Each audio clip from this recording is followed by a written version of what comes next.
Ready plankton plus ব্যবহার করার ফলশ্রুতিতে আমার পানি ভালো থাকে, পানিতে গ্যাসের পরিমাণ বৃদ্ধি পায় না, অ্যামোনিয়া হয় না, পিএইচ পরিমাণ ভালো থাকে।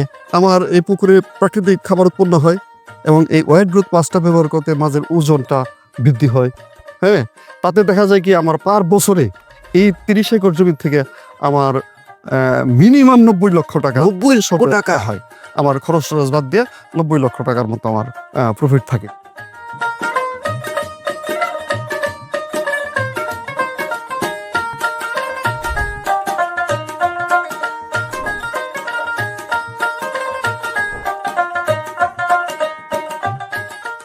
সুপ্রিয় মৎস্য খামারি ভাইরা, আপনারা জানেন যে আমরা মৎস্য খামারিদের সংকট, সম্ভাবনা এবং সাফল্যের গল্প আপনাদের সামনে উপস্থাপন করার চেষ্টা করি তারই সুদন বিশ্বাসের মৎস্য খামারে।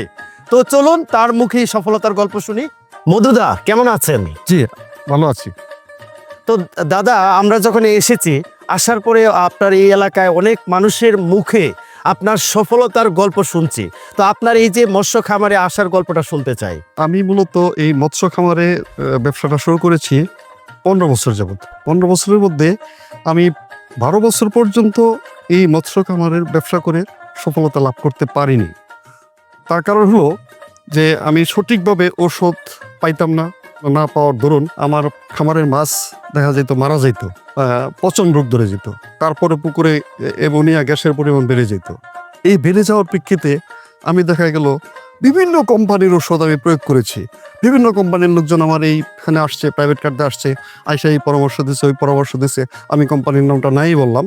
তো তাদের পরামর্শক্রমে আমি 12 বছর পর্যন্ত চেষ্টা করেছি, কিন্তু সফলতার মুখ দেখতে পারিনি এবং এক পর্যায়ে আমি হতাশাগ্রস্ত হয়ে গেলাম। তারপরও একদিন রাতের বেলা শুয়ে শুয়ে ফেসবুক এবং ইউটিউবে আমি দেখতেছিলাম।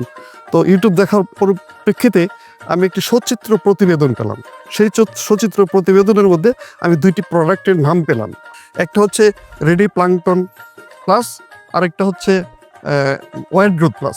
আচ্ছা, এই 2টা প্রোডাক্ট। আর মানে সফলতার গল্পটা হচ্ছে এই দুটো product। গল্পটা আমার এই রেডি প্লাঙ্কটন প্লাস এবং ওয়েট গ্রোথ প্লাস এই থেকেই শুরু। দুটি প্রোডাক্ট দেখতে পারি? জি জি জি জি দাদা, জি এই যে দাদা রেডি প্লাঙ্কটন প্লাস, এটা আপনার ব্যবহার করতে হয় প্রতি পার শতাংশে আমার ব্যবহার করতে হয় 100 গ্রাম করে। আচ্ছা। আর এই যে একটা প্রোডাক্ট দেখতেছেন ওয়েট গ্রোথ প্লাস, এটা ব্যবহার করতে হয় এই রেডি প্লাঙ্কটন প্লাস ব্যবহার করার 3 দিন পরে প্রতি পার শতাংশে আমাকে ব্যবহার করতে 100 গ্রাম করে। এই ঔষধটা ব্যবহার করার পর থেকে আমার পুকুরের পানি দেখেন অত্যন্ত স্বচ্ছ, মাছ খাবার খায় এবং কি মাছ এই প্রাকৃতিক খাবার উৎপন্ন হচ্ছে এবং কি মাছ অত্যন্ত ভালো থাকে, মাছের মধ্যে কোনো রকম রোগ বালাই হয় না। এবং কি আমি যে আগে মাছ উৎপাদন করতাম সেখানে আমার 1.5 বছর 2 বছর লেগে যেত 1 কেজি প্লাস 1.5 কেজি ওজনের মাছ তৈরি করতে। আর এখন এই 2টি প্রোডাক্ট আমাকে ব্যবহার করার পর থেকে আমার 3 মাসের মধ্যেই 3 মাসেই? 3 মাসের মধ্যে আমার 1.5 থেকে 2 কেজি ওজনের মাছ। ওরে বাবা! হ্যাঁ, আর আমার কেমন লাগে খাবার? দাদা আমার এই পুকুরে এই ওষুধটা ব্যবহার করার পর থেকে আমার এই পুকুরে প্রাকৃতিক খাবার উৎপন্ন হয়, যার কারণে দেখা যাইতেছে আগের তুলনায় আমাকে 50% খাবার এখন কম লাগে। 50% কম লাগে? হ্যাঁ, 50% খাবার কম লাগে।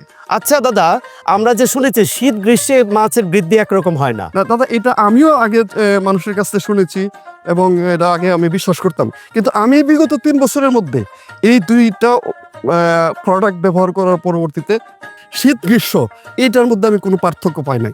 সকল সময় আমার মাছ সেম। দাদা আমার মূলত খামার হচ্ছে আপনার 120 একরের মতো। 120 একর? 120 একরের মতো জায়গা আমার খামার। এর মধ্যে 30 একর খামারে আমি যেটা চাষ করি সেটা হচ্ছে মিশ্র জাতের মাছ, যেটা হচ্ছে রুই, কাতলা, মৃগেল, তেলাপিয়া, সাথে হচ্ছে আপনার এই পাঙ্গাস। আচ্ছা। হ্যাঁ, ওষুধ যেটা রেডি প্লাঙ্কটন প্লাস, এই ওষুধটা ব্যবহার করতেছি, প্লাস হচ্ছে ওয়েট গ্রোথ প্লাস, এই 2টা ওষুধই আমি এখানে ব্যবহার করতেছি। রেডি প্লাঙ্কটন প্লাস ব্যবহার করার ফলশ্রুতিতে আমার পানি ভালো থাকে, পানিতে গ্যাসের পরিমাণ বৃদ্ধি পায় না, অ্যামোনিয়া হয় না, পিএইচ পরিমাণ ভালো থাকে। আমার এই পুকুরে প্রাকৃতিক খাবার উৎপন্ন হয় এবং এই ওয়েট গ্রোথ প্লাসটা ব্যবহার করতে মাছের ওজনটা বৃদ্ধি হয়। হ্যাঁ, তাতে দেখা যায় কি আমার পার বছরে এই 30 একর জমি থেকে আমার মিনিমাম 90 লক্ষ টাকা 90 টাকা হয়। আমার খরচ টরচ বাদ দিয়ে 90 লক্ষ টাকার মতো আমার প্রফিট থাকে। আর বাকি ওই যে জমিটা? বাকি যে জমিটা, সেই জমিটাতে আমি আপনার চিংড়ি মাছের চাষ করি। চিংড়ি মাছের চাষটা হচ্ছে আগে আমার চিংড়ি মাছের চাষের মধ্যে দেখা যেত আমার প্রচুর পরিমাণ লস হতো। আমি যে পরিমাণ চিংড়ি মাছ আমি যদি 5 লক্ষ মাছ ছাড়তাম সেখানে আমি 2 লক্ষ মাছও পাইতাম না।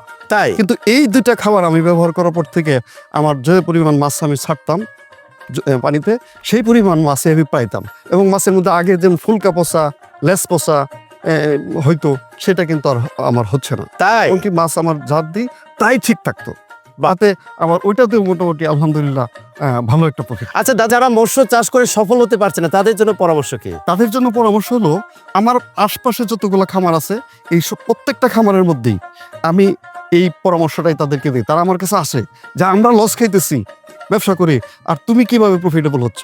তখন আমি কিন্তু এই যে রেডি প্ল্যাঙ্কটন প্লাস এবং হচ্ছে ওয়েট গ্রোথ প্লাস এই ব্যবহার করার জন্য পরামর্শটা দিয়ে থাকি আর কি। তারা নিচ্ছে? হ্যাঁ, তারা নিচ্ছে, এবং কি তারা নেওয়ার পর থেকে আমার প্রতিবেশী একজন ফিশারি গত 2 বছর যাবত সেও ভালো করতেছে। বাহ, সেও ভালো করতেছে। তো দাদা আপনার সফলতার গল্প বাংলাদেশে ছড়িয়ে পড়ুক, আপনার মতো এরকম এই দুটি প্রোডাক্টের প্রতি আত্মবিশ্বাস তৈরি হোক, তারাও মৎস্য চাষ করে সফল হোক। ভালো থাকবেন। জি দাদা, আপনি ভালো থাকবেন। তো দাদা পরিশেষে আমার একটি নিবেদন, আপনারা ঢাকা থেকে আসছেন আমার বাসায় আমার ফিশারির মাছ দিয়ে খামারের মাছ দিয়ে দুপুরবেলা একটু খেয়ে যাবেন প্লিজ। আচ্ছা দাদা, লক্ষ্মী ভাই আমার। অনেক অনেক অনেক ভালো থাকবেন, অনেক ভালো থাকবেন। মৎস্য খামারি ভাইরা কি বুঝলেন? মধুদা 12 বছর সে সফল ছিল না, তারপর 3 বছরে সেই 12 বছরের উসল তো তুলেছে, এবং এখন তার গল্প শুধু তার পরিবারের মধ্যে না বাংলাদেশে ছড়িয়ে পড়তে শুরু করেছে। এইরকম সফল মানুষের সংকট, সম্ভাবনা এবং সাফল্যের গল্প আপনাদের সামনে উপস্থাপন করার চেষ্টা করি। তারই প্রেক্ষাপটে কিন্তু আজকে আমরা মধুদার গল্প শুনিয়েছি। আমরা চেষ্টা করব আগামীতেও এরকম সফল মৎস্য খামারিদের সম্ভাবনার কথা তুলে ধরার জন্য। সেই পর্যন্ত আপনারা ভালো থাকুন, সুস্থ থাকুন।